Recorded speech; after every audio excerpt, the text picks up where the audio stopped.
어떤 말씀은 바리새인 지도자의 집에 초청을 받아서 함께 음식을 먹게 되는데, 그 자리에서 아주 긴 이야기가 진행이 됐죠.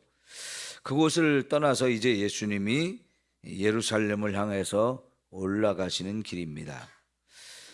그런데 어제까지 말씀을 우리가 보았고, 이제 오늘 새로운 말씀을 시작하게 되어지는데, 그 중간을 한번 우리가 생각해 볼 필요도 있습니다. 예수님이 그 바리새인의 집에서 이렇게 그 가운데 한 영혼이라도 구원하고 싶어서 많은 말씀을 하신 것 아니겠습니까? 근데 과연 그 집에서 함께 음식을 먹었던 사람들 가운데 몇 사람이나 깨닫고 예수님을 믿고 구원받게 되었을까요? 다시 말하면 천국에 정말 가는 사람이 있었을까요? 없었을까요? 어쩌면 그 집에서 함께 식사한 사람들 거의 대부분 예수님을 믿기는커녕 더 배척하고 예수님에 대한 반감이 더 커지고 죽이려고 하는 이런 마음들이 더 커지지 않았을까 생각이 됩니다. 거기를 떠나올 때 예수님 마음이 얼마나 안타깝고 그 영혼들을 생각하면서 마음속에 고통스럽지 않았을까요? 예수님이 전도를 해도 깨닫고 구원받는 사람이 이렇게 적으니, 여러분, 저와 여러분이 전도한다고 할 때 쉬운 일은 아니죠. 그러나 저와 여러분 결코 전도를 포기해서는 안 됩니다. 하나님의 구원의 복음을 전하는 일에 최선을 다해서 한 영혼이라도 구원하는 저와 여러분이 되어야 할 줄 믿습니다. 자, 이제 예수님이 그 집을 나와서 예루살렘을 향해서 계속 가고 있는데, 수많은 무리가 함께 가고 있었다. 많은 사람들이 이제 사방에서 이제 나와서 예수님을 따라가고 있습니다.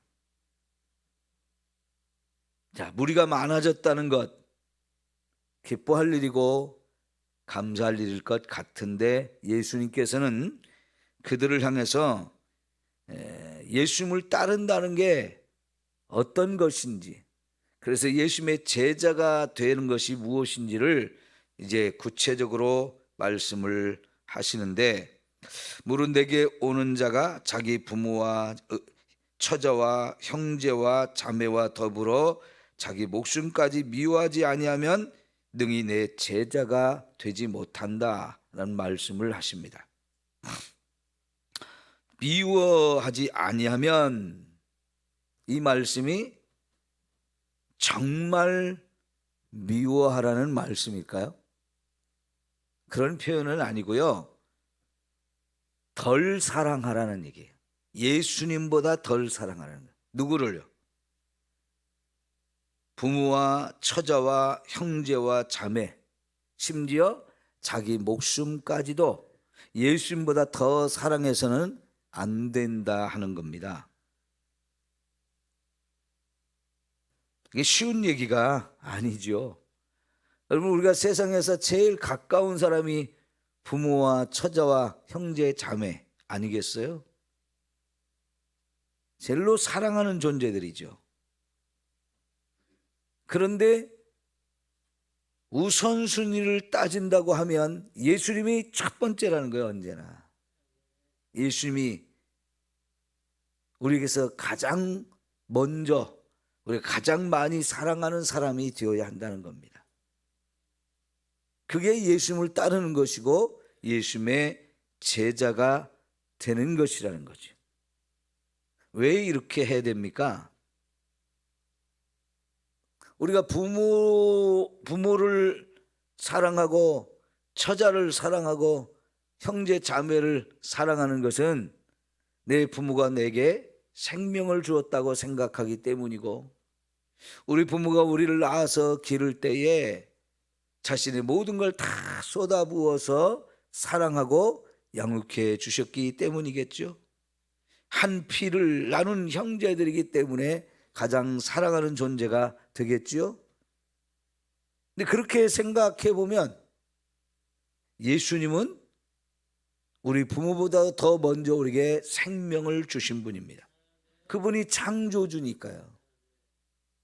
우리 어머니 태중에 우리가 잉태된 것은 전적으로 하나님의 은혜로 된 것입니다. 여러분, 결혼했어도 자식을 낳지 못하는 사람들도 꽤 있지 않습니까? 그러다가 하나님의 은혜로 임신한 사람들 얼마나 많습니까? 그런 걸 보면요, 저와 여러분의 생명은 하나님이 주신 거예요. 그리고 그 하나님께서 저와 여러분을 구원하기 위해서 자신의 아들 독생자 예수님까지도 내어주시고 그분이 십자가에서 나를 위해서 대신 죽도록 이렇게 내어주셨잖아요. 근데 그 예수님이 십자가에서 너무 힘들고 너무 고통스러워서 부르짖기를 나의 하나님 어찌하여 나를 버리시나이까 하고 막 절규하시는 그 상황 속에서도 하나님 아버지는요, 예수님의 말씀을 못 들은 척 하셨어요. 외면하고 그냥 그 고통을 당하게 하고 그 고통 속에서 죽게 내버려 두셨어요. 왜 그렇습니까? 예수님이 그렇게 죽어야만 저와 여러분을 살릴 수 있기 때문입니다. 지옥 가서 영원히 고통받아야 할 그 인생을 천국으로 데려가는 길은 그 방법 외에는 다른 방법이 없기 때문에 그러신 거예요. 그만큼 우리를 사랑했으면 우리 부모와 처자와 형제보다도 우리를 더 사랑하는 것 아니에요? 그래서 우리 예수를 믿는다는 건 예수님이 우리의 삶에서 최우선순위가 되어야 한다는 겁니다. 내 부모와 처자 형제도 예수님보다 더 사랑해서는 안 된다라고 얘기합니다. 실제로 이런 일이 우리에게 벌어집니다. 무슨 얘기냐면요, 원수가 우리 집안에 있다는 말씀을 하시거든요. 예수님은 평화를 주러 온 게 아니고 검을 주러 오셨다는 말씀을 하셨거든요. 왜 그렇습니까? 예수를 믿는다는 것은 이게 특별한 은혜이기 때문에 내 부모 형제도 내가 예수 믿는 걸 이해를 못하고 인정하지 않으려고 할 때가 많아요. 그거 하지 말라고 반대하고 박해할 때가 있어요. 그 예수 믿는다는 게 내가 믿으니까 남들도 다 믿는 쉬운 게 아닌 거지요. 나는 정말 내 생명으로도 다 주님께 드리고 싶은데 이 좋으신 예수님, 나를 구원하신 예수님을 내 부모 형제가 깨닫지 못하니까 안 믿는 거예요. 그 안 믿으니까 결국은 부부 사이에서도 부모와 자식 사이에서도 뜻이 맞지 않고요, 서로 다른 길을 가게 되어지는 거죠. 그래도 우리는 예수님을 버릴 수 없고 부인할 수 없고 포기할 수가 없는 거지요. 예수를 믿는다는 건 이렇게 귀한 것이고 이렇게 놀라운 은혜요 축복인 줄 믿습니다. 그래서 여러분, 내가 믿는 예수님, 가장 먼저 내 부모 형제 내 처자가 함께 예수를 믿도록 반드시 그렇게 해야 할 줄 믿습니다. 그래서 예수 믿는 것 때문에 서로 불편하고 예수 믿는 것 때문에 다툼이 일어나고 서로 싸우는 것이 되어서는 안 됩니다. 근데 또 그게 너무 쉽지 않잖아요. 우리는 끝까지 져주고 끝까지 양보하고 끝까지 기다려주는 이 속에서 내가 세상에서 가장 사랑하는 분들이 다 구원받는 이 은혜가 우리 가정마다 다 이루어지기를 축원합니다. 28절에 보면 27절 누구든지 자기 십자가를 지고 나를 따르지 않는 자도 능히 내 제자가 되지 못한다 그러는데, 십자가 이거는 무거운 짐이기도 하고, 이게 십자가가 사형틀이거든요. 그래서 결국 내가 죽어야 하는 것이라는 거죠. 근데 예수님에게도 이 십자가는 너무 무거웠습니다. 그래서 예수님도 십자가를 지고 가다 3번이나 쓰러졌고요.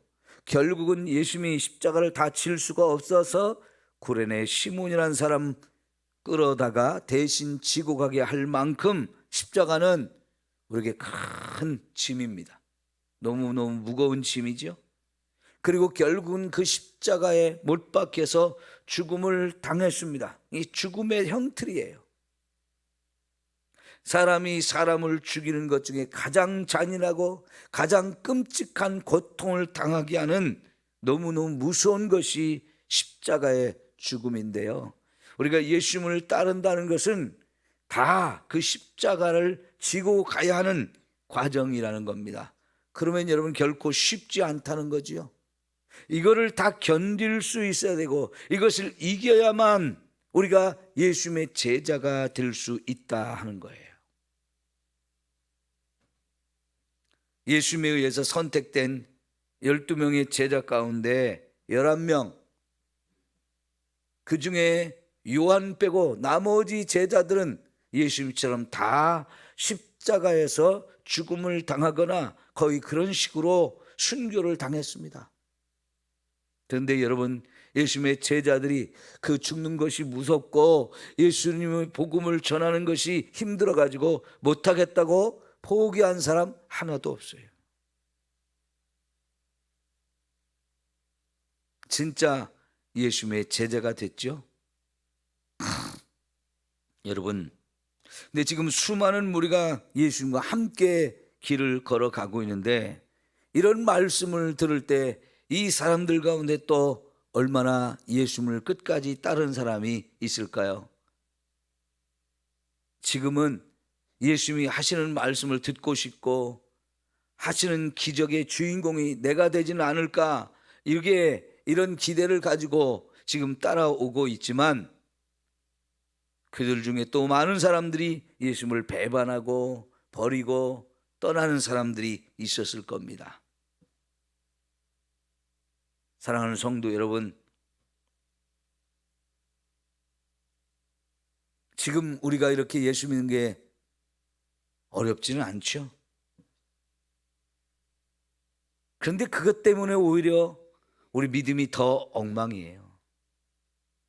엉터리 신앙이 많고요. 그러나 여러분, 우리가 사는 세상을 좀 한번 잘 살펴보십시오. 마지막 때가 정말 가까이 온 것 같다는 생각을 하지 않습니까? 우리나라도 이제는요, 마약이 지금 엄청나게 들어와서 마약에 손을 대는 사람들이 점점 많아지고 있는데요. 요즘에는 중고등학생들까지도 마약을 너무 쉽게 손을 대고 마약을 찾는 아이들이 그렇게 많다는 거예요. 근데 그보다 더 심각한 거는 여러분, 동성연애 문제입니다. 전 세계가 지금 동성연애 문제로 너무나 많이 무너지잖아요. 차별금지법이라고 하는 이런 법이 우리나라는 아직도 제정되지 않았지만, 그러나 이 법이 언제 통과될지 아무도 장담할 수가 없어요. 우리가 한순간도 방심할 수가 없어요. 우리는 그렇게 조금 그 법이 만들어지기까지 좀 어려운 과정을 지금 겪고 있지만, 우리 주변의 다른 나라들은요, 이런 법이 너무 쉽게 제정이 됐어요. 왜 그렇게 쉽게 제정이 됐을까요? 교회와 성도들이 정신을 안 차리니까 그렇게 된 거예요. 교회와 성도들까지 그게 뭐가 잘못된 거냐고, 오히려 성경을 전혀 엉터리로 다르게 해석하는데 괜찮다고 그냥 다 받아들이기 때문에 그렇게 쉽게 그런 법이 나라마다 만들어지고요. 그런 법이 만들어지니까 지금 얼마나 전 세계가 동성연애가 활개를 치는지 몰라요. 이제 우리나라도 이 차별금지법이 막히니까 그걸 우회해서 그 차별금지법과 거의 비슷한 다른 법안들이 자꾸 지금 만들자고 국회의원들마다 경쟁적으로 발의를 하고 있어요. 생활동반자법이라는 게 발의가 됐는데요.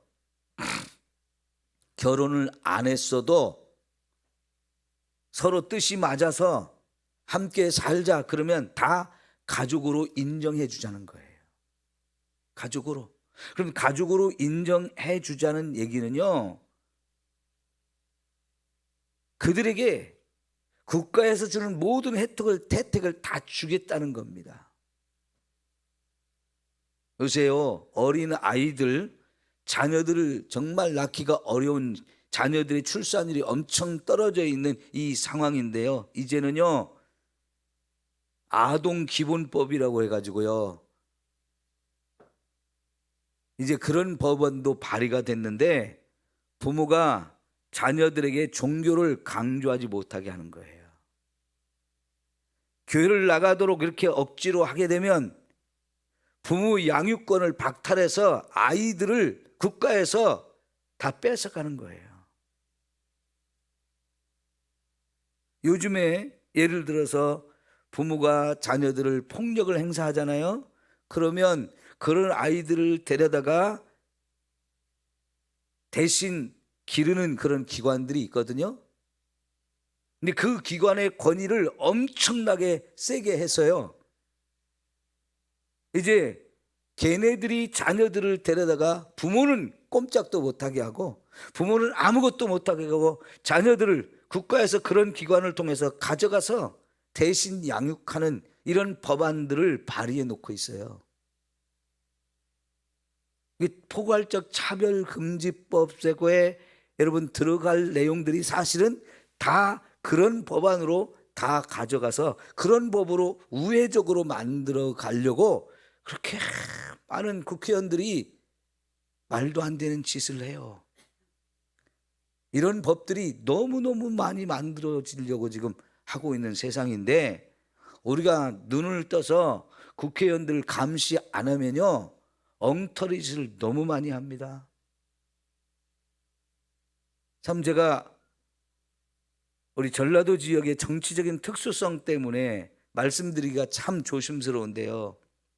민주당 국회의원 78명이 찬성하고 서명을 한 법안이 있는데 교회 폐지 법안입니다. 네? 들어나 보셨어요? 이런 얘기를? 78명의 민주당 의원이 교회를 폐지시키자고 하는 법안을 발의를 하고 거기에 찬성을 했어요. 아니, 세상에 교회를 폐지하는 그런 나라, 어떤 나라가 그런 짓을 합니까? 공산당이 그런 짓을 했어요. 이슬람권 나라도요, 지금 전 세계에 있는 수많은 이슬람 국가 중에서도 교회를 폐지하자는 그런 나라는 사우디아라비아 같은 나라 빼고는 거의 없어요. 과거에 이슬람 정권에서 종종 교회를 다 없앤 적이 있었지만 한때 그랬고요. 결국은 교회들을 허락해 줬어요. 그런데 여러분, 전 세계에서 공산주의만 유일하게 교회를 다 폐지시키고 있거든요. 지금 현재로서는 북한이나 중국 외에는 그러지 않는데요. 북한이나 중국은 교회를 다 없애 이미 없앴고 중국도 없애가고 있거든요. 수많은 교회를 없앴어요. 근데 이 자유 대한민국 우리나라에서 교회를 없애자는 법안을 국회의원들이 내고 그걸 찬성하는 사람이 지금 얼마나 많은지 몰라요. 우리 군산의 대표위원이 찬성했을까요? 반대했을까요? 반대할 거라고 여러분 생각하죠? 찬성했어요, 그 사람도. 지금 우리가 살고 있는 나라가요, 지금 우리가 예수 믿는 게 편한 것 같죠? 야곱야곱 지금 세상이 엄청나게 변하고 있어요.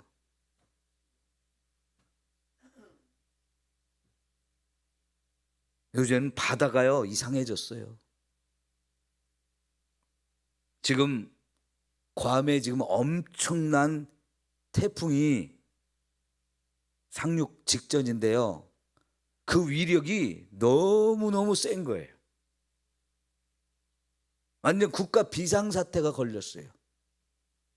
요즘에 태풍이나 이런 것들이요 너무너무 강력해가지고 그 피해가 막심하거든요. 근데 요 태평양, 요 필리핀 부근에서만 이런 일이 벌어지는 게 아니고요, 인도양에도 대서양에도 지중해도 다 이런 엄청난 태풍과 같은 이런 현상들이 있는데요, 얼마 전에는 인도양에서 미얀마, 방글라데시 이쪽으로 어마어마한 이 사이클론이 발생을 해가지고 강타를 했는데, 미얀마에서 이슬람교도들이 사는 지역이 몇백만 명이 사는 지역인데, 미얀마가 그쪽을 싹쓸이 해가지고 수많은 사람을 죽이고 수많은 사람이 살기 위해서 방글라데시로 도망가서 정착촌을 만들어서 살고 있는데, 그 미얀마의 그 이슬람교도들이 살던 로힝야 지역, 그리고 방글라데시로 이주한 지역으로 태풍이 몰아쳐가지고요 엄청난 사람들이 피해와 죽음을 당했어요. 이런 바다에서 일어나는 이런 태풍과 같은 자연 현상이요 이제 가면서 점점 강해서 인간이 도저히 감당할 수 없는 수준들이 되고 있어요. 미국의 남쪽에 불어오는 이런 바람들은 허리케인이라고 하죠. 이거요 진짜 갈수록 더 강해지고 있는데, 미국 같은 나라도 그 피해가 너무너무 막심해요. 이런 자연현상이 왜 일어나는 겁니까? 세상이 마지막 때가 되고 있다는 거예요. 여러분, 마지막이라는 말을 한번 잘 생각해 보세요. 마지막 때다. 다른 말로 하면 하나님의 어마어마한 심판이 임하는 때거든요. 근데 하나님이 그렇게 사랑도 많고 은혜가 풍성하신 하나님이 왜 세상을 심판하셔야 됩니까? 네? 그 얘기는 뒤집어 보면 세상이 심판을 받을 짓을 해서 하나님의 진노가 여기까지 차오른 것을 말씀하는 거예요. 그때까지 하나님은 기다려주고 참아주고 한 영혼을 더 구원하려고 엄청나게 그렇게 사랑과 은혜를 쏟아붓지만, 이 인간들이 그런 하나님의 사랑을 다 거부하고 점점 죄악이 깊어지면서 노아 시대처럼 사람이 마음으로 어려서부터 생각하는 것이 항상 악하다, 하나님이 사람을 지은 것을 한탄하신다, 그래서 온 세상에 죄악이 가득 찼다, 그런 세상이 또 되어 가고 있는 거예요. 우리가 사는 이 땅이 우리가 괜찮을 것 같은 사람들이 점점 그렇게 변질되어져 가고 죄악이 가득 찬 세상이 되어지기 때문에 결국 그런 세상 속에서 저와 여러분은 예수 믿기가 어려워진다는 얘기입니다.